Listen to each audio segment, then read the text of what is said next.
All right. So That was game one by Elizabeth. game one. Let's check the. We got one other game by Another Elizabeth. game by Elizabeth. Let's see.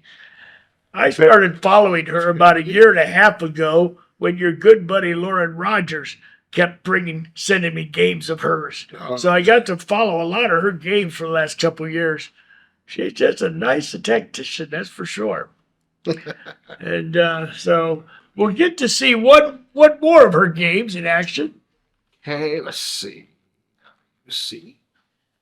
And that is HIMIA. Oh, hey, excuse me. Search for this one. Here we go. This is the one. This is 20 moves. This is humbling. Okay. This is the World Blitz Championship for women, just played this past year, in December of this past year. Now, I'm going to get a kick out of this because Pates is white and she's playing the Tory attack against kind of a King's Indian defense. Well, I play the Tory and have for the last, 30 years. And I like the Tory, but I do have to work hard to beat the King's Indian defense. It's not an easy defense to crack. She follows a procedure that I've tried to do, and I want to see if I can find improvements myself by seeing how she did it. Okay. So here we go. D4. Okay. There's your Tory. I've loved this opening for a long time. This is one of the refutation moves, so they say. Bishop goes to F4. Yeah, this is all theory.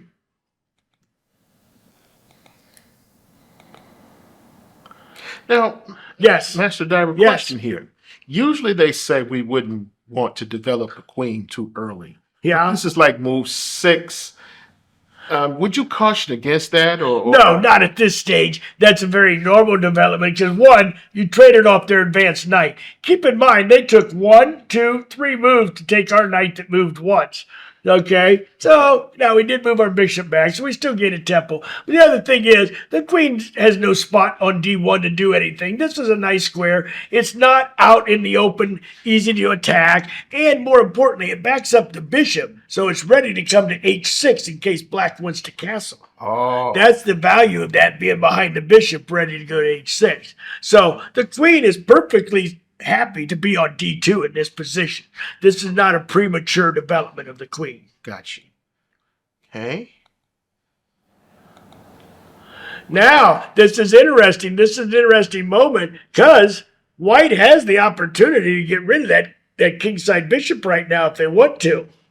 I mean, that's certainly a valid possibility. Oh, in fact, I'm looking down at the score thing, and they did go there. So, yeah, it makes perfect sense because that's their best defender. That's what they use to defend. And I love this H-pawn attack. So look how quick. Now, granted, this is blitz. We understand that. But these are two world-class players. And just like that, in a short time of 12 moves, white has a very scary attack on the black position, to say the least. Now, this is what got me, because initially I was like, she hung her queen, but I forgot about the pawn attack that opened up the rook. Yeah, that's important to remember that. That's what makes that H-file so vulnerable. Now, I've played something like this against the King's Indian numerous times, but I usually involve having to sack the rook for an exchange sack to open up the king side. Right now, white just penetrated. This should get interesting. You can see the king, if it comes out to F7, that knight's going to come flying in there. So white's going to have a lot of pressure. Oh, the knight did come flying in there. Now the question is how to get to the king now. Because it's sitting down there on E8. We take our time. That had to be played. A6 had to be played. Well, because it stops. Well, we were threatening the bishop check. I guess it didn't have to be played, but it stops the bishop for B5, right? Yep. Okay.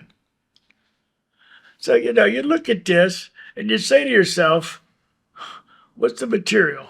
2, 4, 6. So we've got even material. Okay. Wow.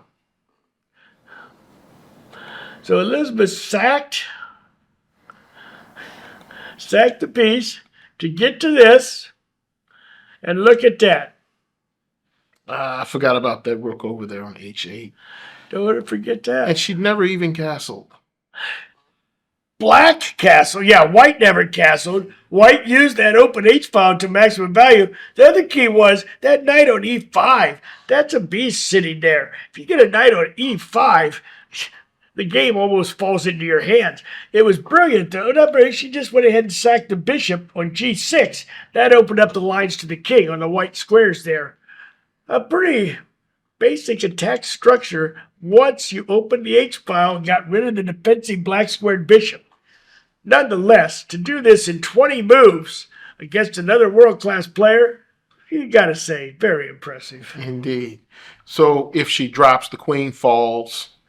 The queen falls with check, and then you take the other rook with your queen. So it's really no this. No, it's game over. You have a queen versus knight advantage. In general, that'll win. Gotcha. Well, So what we've seen here are two very neat examples of Elizabeth Pate's attacking ability. You can tell she's very aggressive. These are a 24 mover and a 20 mover against world-class competition that she just took out. So that's very impressive in my book. all right. Well, that's going to do it for this segment of Chuck Does Chess. We would like to thank you for joining us here on the Skyhawk Chess Network on our maiden voyage with this particular podcast. So until next time, keep faith, baby. See y'all later.